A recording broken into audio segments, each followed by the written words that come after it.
ఇక దర్జాగా దోపిడట. Toll charge పేరిట అక్రమ వసూలు, మానేరు వాగుపై ప్రైవేటు వ్యక్తుల దందా, మంత్రి ఇలాకాలో వసూలు రాజాలు మండిపడుతున్న వాహనదారులు అని చెప్పి మరి ఇక్కడ గోదావరి మీద వంతెన, ఏదైతే గోదావరి మీద వంతెన నిర్మాణం జరిగిందో దానికి సంబంధించిన కాంట్రాక్టరు మరి పూర్తిగా దివాలా తీసి మిషనరీని కూడా అందులోనే వదిలేసి పనులు చేపట్టకుండా మరి ఏదైతే ఆ వంతెన పనులు మధ్యలోనే వదిలేసిండు. దానికి సంబంధించి మరి ఏవైతే పిల్లర్ల మీద గడ్డర్లు ఏవైతే ఉంటాయో ఆ గడ్డర్లను కూర్చోబెట్టే క్రమంలో వాటిని సెట్ చేయకుండా దాని కింద చెక్కలు ఏవైతే పెట్టినో ఆ చెక్కలను అదే విధంగా వదిలేసి ఆ కాంట్రాక్టర్ బ్లాక్ లిస్ట్ పడిపోయి వెళ్ళిపోయిండు.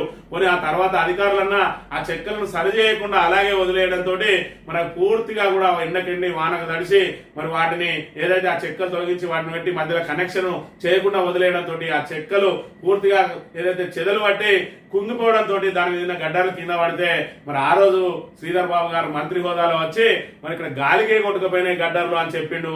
మేము పూర్తిగా దాని పనులను పూర్తి చేయిస్తామని చెప్పిండు. ఇప్పటికి 15 నెలలు అవుతుంది, ఇప్పటి వరకు అతి గతి లేదు. మరి ఏదైతే సదుద్దేశంతో 2 జిల్లాల మధ్య మరి వారధిగా మారనున్న ఆ ఒడేడు బ్రిడ్జిని మరి ఇక్కడ ఏదైతే బీఆర్ఎస్ ప్రభుత్వం దాదాపుగా దానికి సంబంధించిన అన్ని క్లియరెన్స్లు అన్ని మరి ఇక్కడ ఆల్మోస్ట్ పిల్లర్లన్నీ అయిపోయినాయి. కేవలం గడ్డర్లను దాని మీద కూర్చోబెట్టి మరి ఇక్కడ దానికి సంబంధించిన మిగతా పనులను పూర్తి చేయాల్సి ఉండగా మరి ఇక్కడ కాంట్రాక్టర్ చేతులెత్తేయడంతో మరో కాంట్రాక్టర్ కోసం చేస్తున్న తరుణంలో మరి ఇక్కడ ఎలక్షన్ రావడం ఆ పనులన్నీ ఆగిపోయినాయి. ఆ తర్వాత వచ్చిన శ్రీధర్ బాబు మేము వెంటనే పనులు పూర్తి చేస్తామని ఇప్పటి వరకు దానికి తక్కడి మట్టి కూడా పోయకుండా అలాగే వదిలేయడంతో మరి ఇక్కడ అక్కడ ఏదైతే ఆ మానేరు దాటడానికి మరి ఏదైతే చుట్టూ తిరిగి రావాలంటే నానా ఇబ్బందులు పడతారు ప్రయాణికులు. దాంతో స్థానికులు మరి ఆ మట్టి పోసుకొని వాళ్ళు అక్కడ ఏదైతే అటు గ్రామ పంచాయతీ ఇటు గ్రామ పంచాయతీకి డబ్బులు కట్టి అక్కడ టోల్ వసూలు చేస్తా ఉన్నారు. ఆ టోల్ వివాదాస్పదంగా మారుతా ఉన్నది. మరి ఇన్ని వివాదాలు మంత్రి ఇలాకాలో జరుగుతా ఉన్నాయి. మరి దానికి సంబంధించి ప్రభుత్వమే మరి మట్టి రోడ్డు పోసన్నా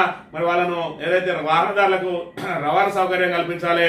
మరి ఈ పనులను కూడా త్వరితగతిన పూర్తి చేయాలి. మరి రోజు ఈ టోల్ మీద నిత్యం మరి ఇక్కడ ఆరోపణలు వెలువడుతూనే ఉన్నాయి. నిత్యం దీని మీద వివాదాలు సాగుతూనే ఉన్నాయి.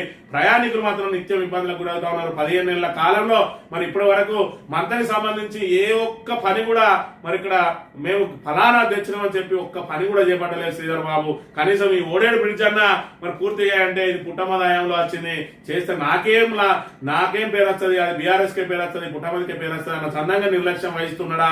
మరి ఎక్కడ చూస్తున్నట్టయితే మల్హార్ మండలం నుంచి భూపాలపల్లికి కనెక్షన్ మరి పూర్తి స్థాయిలో అటవీ అనుమతులన్నీ కూడా తీసుకొచ్చి కిషన్రావుపల్లి వరకు కూడా రోడ్డు వేస్తే 4 కోట్ల రూపాయలు కేవలం అది అటవీ శాఖ కడితే అక్కడ నుంచి భూపాలపల్లికి లింక్ అవుతుంది. మంత్రి నుంచి భూపాలపల్లి వేటోళ్ళు, ముత్తారం నుంచి భూపాలపల్లి వేటోళ్ళు మరి ఇక్కడ మల్హార్ మండలం నుంచి భూపాలపల్లి వేటోళ్లకు సుమారు 20 కిలోమీటర్ల మేర డిస్టెన్స్ తగ్గుతుంది.